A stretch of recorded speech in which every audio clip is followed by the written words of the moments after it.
Hello बच्चों, कल मैंने आपको क्षितिज में गद्य खंड में पाठ 2 पढ़ाया था। उसी का शेष भाग मैं आगे पढ़ाने जा रही हूँ। कार्तिकाया नहीं कि बाल गोविंद भगत की प्रभातियाँ शुरू हो जाती जो फागुन तक चला करती। इन दिनों वह सवेरे जल्दी उठते, न जाने किस समय जगकर वह नदी में स्नान को जाते। गांव से 2 मील दूर वहाँ से नहा धोकर वापस लौटते और गांव के बाहरी पोखरे के ऊंचे भिंडे पर अपनी खंजरी लेकर बैठ जाते और अपने भजन गाने लगते। मैं शुरू से ही देर तक सोने वाला हूँ, परंतु एक दिन माघ की उस दांत किटकिटाने वाली सुबह को उनका संगीत मुझे पोखरे पर ले गया था। अभी आसमान के तारों के दीपक बुझे नहीं थे। हाँ, पूरब में कुछ लोही जरूर लग गई थी, जिसकी लालिमा को शुक्र तारा अधिक बढ़ा रहा था। खेत, बगीचा और घर सब पर कोहरा सा छा रहा था। संपूर्ण वातावरण अजीब रहस्य से आवृत जान पड़ता था। उस रहस्यमयी वातावरण में कुछ की एक चटाई पर पूरब की ओर मुँह किए काली कमली ओढ़े बाल गोविंद भगत अपनी खंजरी लिए बैठे थे। उनके मुँह से शब्दों का एक तांता सा लगा हुआ था। उनकी अंगुलियां खंजरी पर लगातार चल रही थीं। गाते गाते वे इतने मस्त हो जाते, इतने सुरूर में आते, इतने उत्तेजित हो उठते कि मालूम होता अब खड़े हो जाएंगे। काली कमली तो बार बार सिर से नीचे खिसक जाती। मैं जाड़े से कांप रहा था, परंतु तारों की छांव में भी उनके माथे के श्रमबिंदु जब तब चमक ही पड़ते। गर्मियों में उनकी संध्या कितनी उमस भरी साय को शीतल न करती। बाल गोविंद भगत अपने घर के आंगन में आसन जमा बैठते। गांव के उनके कुछ प्रेमी भी आ जाते। करतालों खंजड़ियों की भरमार हो जाती। एक पद भगत जी कह जाते। उनकी प्रेमी मंडली उसे दोबारा बोलती, तीसरी बार बोलती। एक निश्चित ताल, एक निश्चित गति से धीरे धीरे स्वर ऊंचा होने लगता। उस ताल स्वर के चढ़ाव के साथ साथ श्रोताओं के मन भी ऊपर उठने लगते। धीरे धीरे तन मन पर हावी हो जाता। होते होते एक क्षण ऐसा भी आता कि मध्य में खंजरी लिए भगत जी नाच रहे हैं और उनके साथ ही सबके मन और तन नाचने लगते। सारा आंगन संगीत और नृत्य से ओतप्रोत हो जाता। बाल गोविंद भगत जी की संगीत साधना का उत्कर्ष उस दिन देखा गया जिस दिन उनके बेटी की मृत्यु हुई। इकलौता बेटा था, वह कुछ बोधा सा और सुस्त था। इसी कारण बाल गोविंद भगत उसे और भी मानते। उनकी समझ में ऐसे आदमियों को ही अधिक प्यार करना चाहिए, क्योंकि ये मोहब्बत और निगरानी के अधिक हकदार होते हैं। बड़ी धूमधाम से उसकी शादी करवाई थी।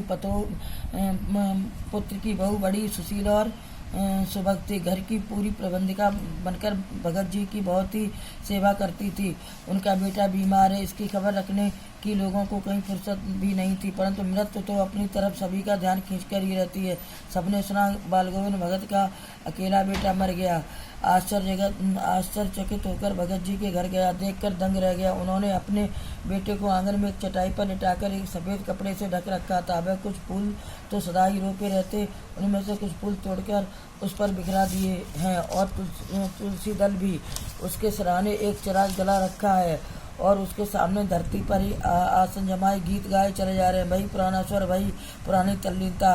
घर में पुत्र वधू रो रही है, जिसे गांव की औरतें चुप कराने की कोशिश कर रही, परंतु बाल गोविंद भगत लगातार गाए चले जा रहे हैं। हाँ, गाते गाते कभी कभी पुत्र वधू के पास भी आ जाते हैं और उसे रोने की बजाय उत्सव मनाने को कहते हैं। आत्मा परमात्मा के पास चली गई, बहनी अपने प्रेमी से जा मिली। भला इससे बढ़कर आनंद की बात और क्या हो सकती है। मैं कभी कभी सोचता है पागल तो नहीं हो गए, परंतु नहीं, वह जो कुछ कह रहे थे उसमें उनका विश्वास बोल रहा था। वह चरम विश्वास जो हमेशा ही मौत पर विजयी होता आया है। भगत जी ने बेटे के क्रियाकर्म में कमी नहीं की।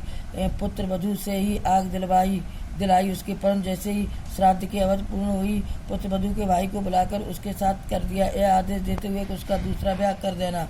इधर पुत्र वधू रो रो कर कहती, मैं चली जाऊंगी तो आपके लिए भोजन कौन बनाएगा? बीमार पड़े तो कौन एक चुल्लू पानी भी देगा? मैं आपके पैर पड़ती हूँ, मुझे अपने चरणों से अलग मत कीजिए। लेकिन भगत जी का निर्णय तो अटल था।